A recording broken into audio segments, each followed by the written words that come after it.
All right. I'm Martin Nissen from Prairie State College. Oh, go ahead. All right. Pardon me about that. Pardon me about that. So we're rolling right now. Yes, sir. All right, great. All right, let's try that again, and I will be quiet this time. So go ahead. I am Martin Nissen from Prairie State College. I am the assistant men's basketball coach as well as the strength coach for Prairie State. Okay, great. And how long have you known Tina for, and how do you know Tina? I've known her for several years. I played for Prairie State way back in the day, 2008 and 2009, and she was the assistant coach for the women's team then. So back then it was more of like a fantasy of me knowing her. And then once I got hired onto the staff, it became more business casual.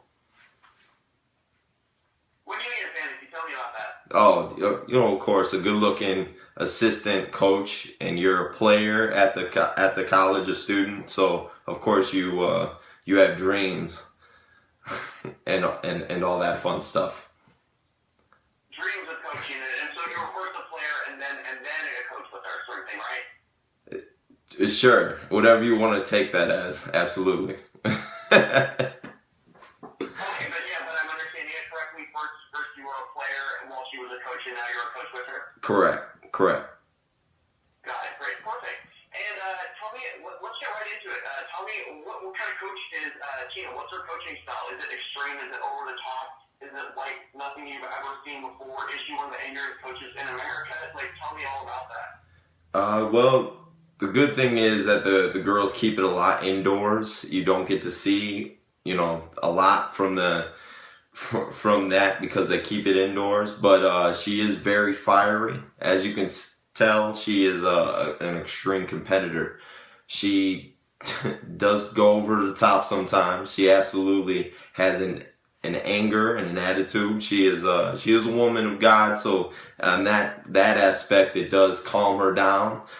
So when she gets media friendly, if you will, she can come and have that aspect. But let's just say I would not want to be one of her players. Why would you not want to be one of her players? Tell me about that. It's a big eye-opening, awakening, or whatever you want to call it, when you step foot into a junior college, because you are not necessarily the best in the world, but you're just good enough to make a college team. So us as coaches, we have to pull the best out of you. And as a coach, as fiery as Tina, she knows how to do it with, I'm gonna make you as comfortable as possible, uncomfortable, and I'm gonna make you do things that you're not comfortable with doing. And sometimes that breaks girls. So that breaks people. I mean, it's the way the military does it, I guess. I have never been in the military, but I've heard stories, just like I've heard stories about Tina. So we can surely agree that I would not want to be broken anytime soon. Got it. So she's somebody that actually breaks girls. Like, it gets to that point. Tell me about that. Are the girls crying? Are they quitting? Are their parents getting involved? I want you to tell me about all the crazy shit you've seen, all the crazy stuff you've heard. Tell me all about that. Because of our schedules, we really don't mesh. But the stories I do have of her from the summer, and I can respect her for taking the summer responsibilities, because I also take the summer responsibilities. But it's more so from the training aspect. So when you step into a basketball court, you don't expect it to be like, oh my God, I'm gonna puke my guts out type stuff. And she brings that aspect to the gym. So we have our main gym, then we have a secluded gym which we go ahead and train out of during the summer. And she has a lot of girls. I'm sitting at the front desk at the fitness center, and they're coming in, sweat pouring. They're like, I don't know if I can do this, so I can only imagine what she's making them do, per se, because I'm not going in there to practice. I'm working at the time, but she definitely brings that fire to the training.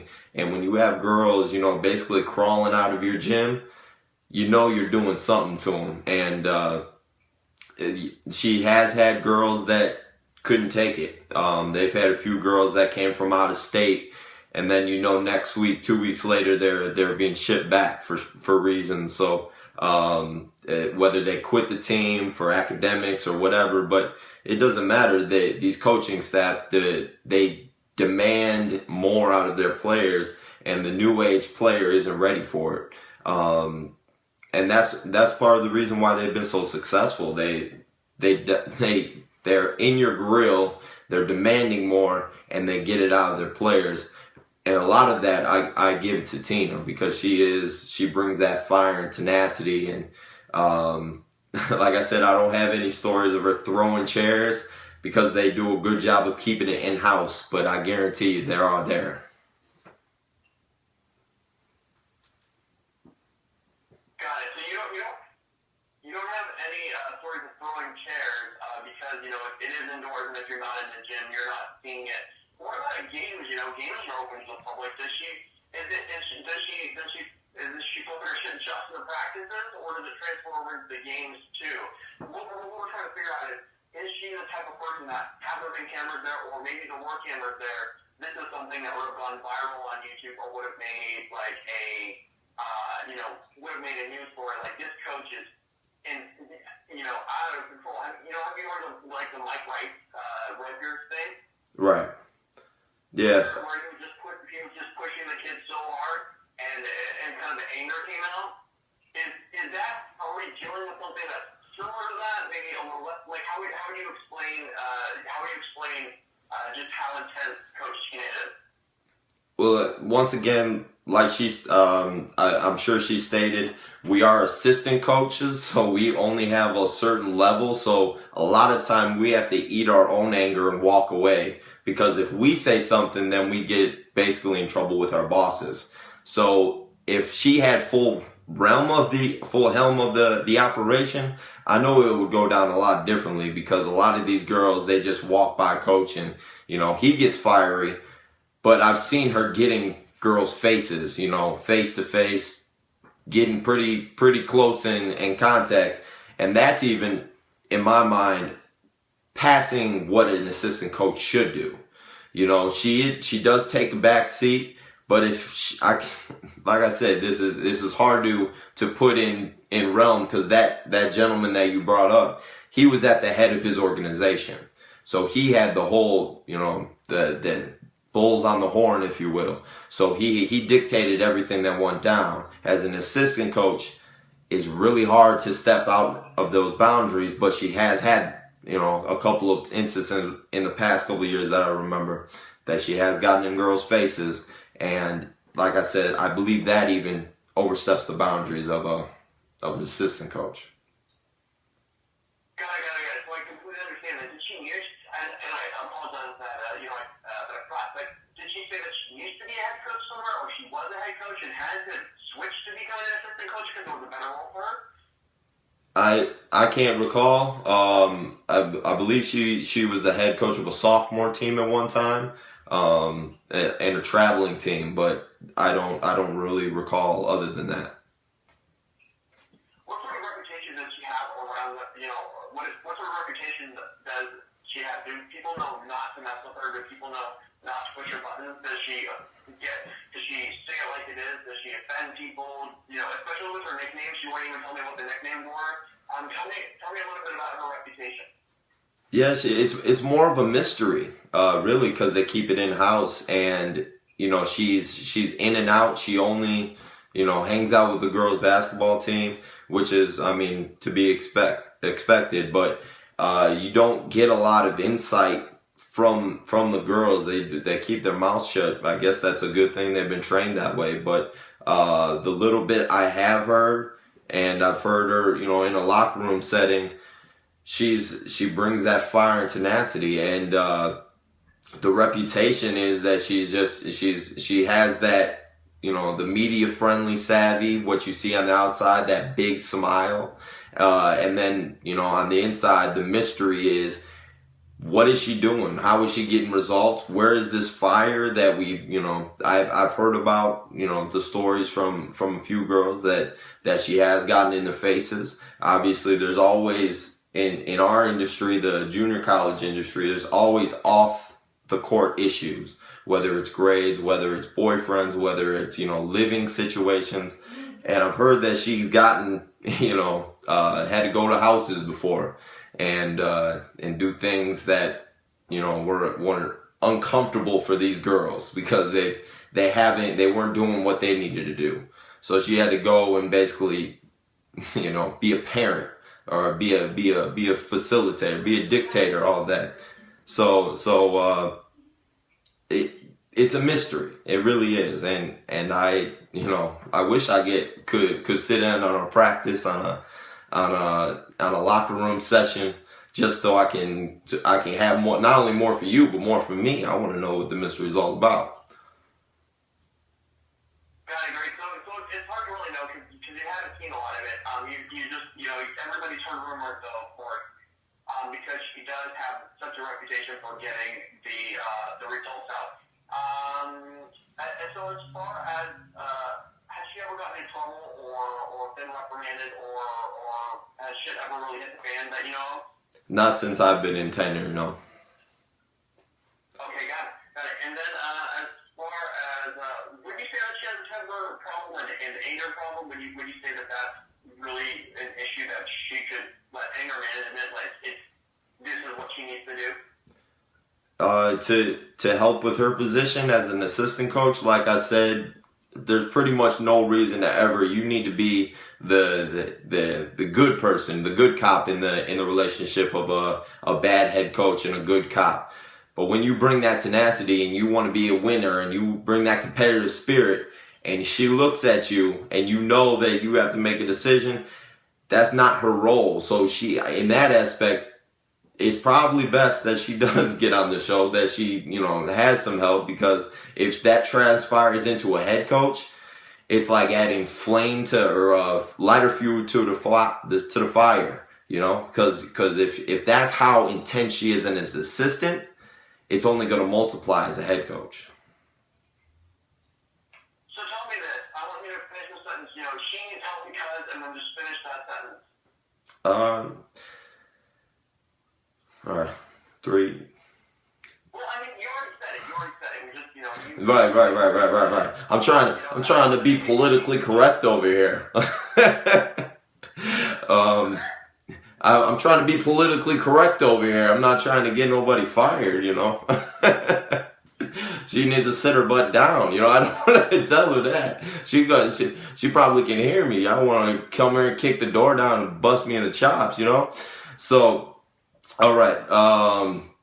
She needs help because as an assistant coach, you need to be the good cop. You need to be the person that brings the room back down. Tell it like it is. Tell the truth, but in a nice, positive manner. And with her tenacity and her competitiveness and how she was raised and how she was coached, she only brings out that tenacity. So when you have head coach that's going crazy and assistant coach that's going crazy, something's got to give. So I think that she needs to work on that positivity, to work on that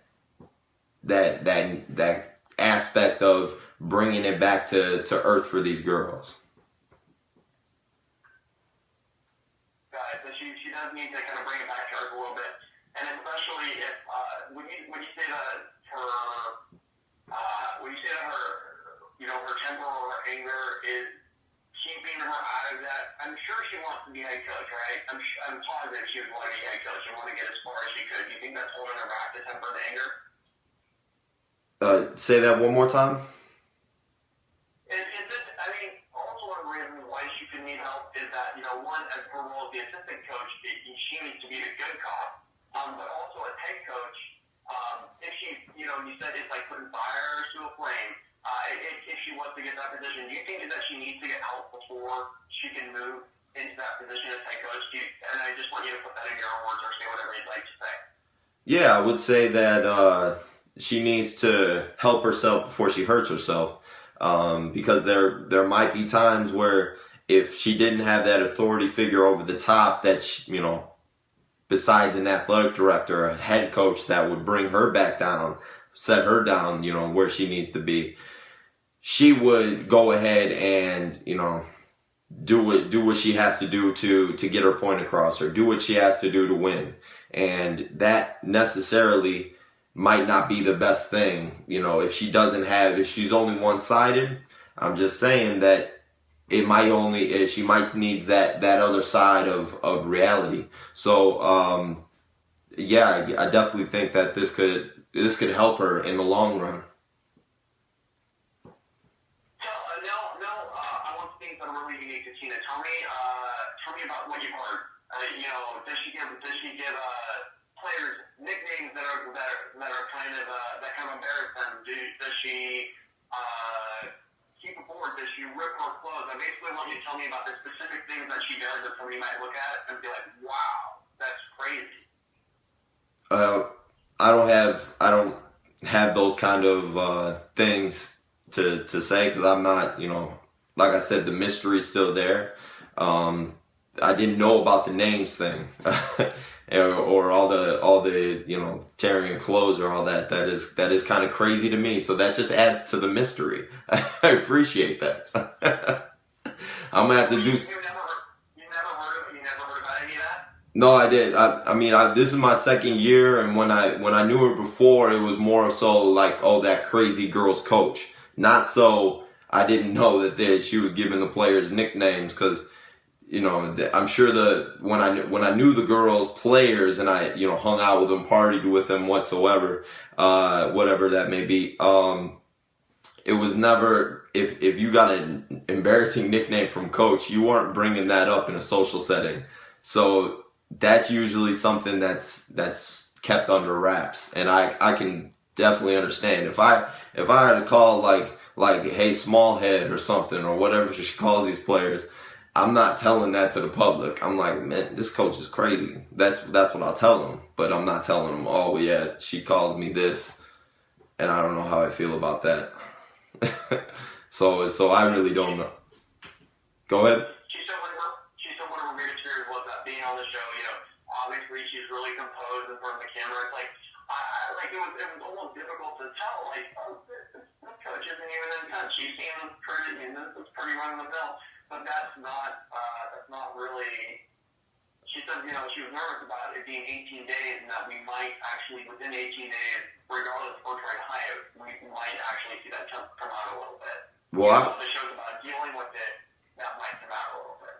Absolutely. I know the competitor in her. You know, if you put Michael Jordan behind a camera for 18 days and made him do things that are going to bring out his character and his competitiveness, you're going to get some stuff that you won't not normally see in front of the camera, you know, in front of the media. So maybe she came into this thinking like, oh, I gotta show you my best side because that's it. It's like an interview process. I don't know. You know, from Breaking Bad, I'm assuming that you're looking for some guys girls and guys that have that temper, and that have that competitive fire, and how to tone and handle it and make the best of it. So I definitely know that she is an ultimate competitor. So if you're looking for somebody that, you know, has that, you're definitely in the right alley. You're definitely in the right place. Got it. Great. Is there anything that I haven't asked that you'd like to add? Just like when I first met her, she was just the biggest sweetheart. You know, that big smile gets you every time. But then you start hearing about this mystery about what is this girl's coach doing? You know, what in the training sessions and to the games and getting in these girls' faces. I'm like, whoa, I never expected that side of her. And then I hear all the stories about her basketball career, and it's like, oh, now it's starting to add up that she's good in front of the camera, she's good, but she also has that fire to her, and that is something that is going to be the ingredients to a great, not only good, but a phenomenal head coach one day. So I definitely hope, you know, if she gets on this show and you guys can give her the right recipe, that she's going to make me proud, she's going to make Prairie State proud, and she's going to make you guys extremely proud. Wow, I mean, I don't think anybody could have said it any better. That's exactly what we're trying to do. Because we do feel that the temper and anger, you know what, it often goes hand in hand with getting amazing results. But the flip side of that is that, it's kind of like a gun. You've got to use it the right way. Absolutely. And if you can't keep it under control, it can actually hinder you from moving forward. And I mean, I'm sure she has aspirations to be at the top. There's no doubt about that. At least from listening to her, if she could be, a coaching professionally, I'm sure that's something she would be interested in. Right. Got it. So, well, perfect. Well, and then I'll say this again, is there anything that we missed? I think that's about it. I think my time here is spent. All right. Thank you so much, Marty. We can go ahead and stop the video. All right. Thank you.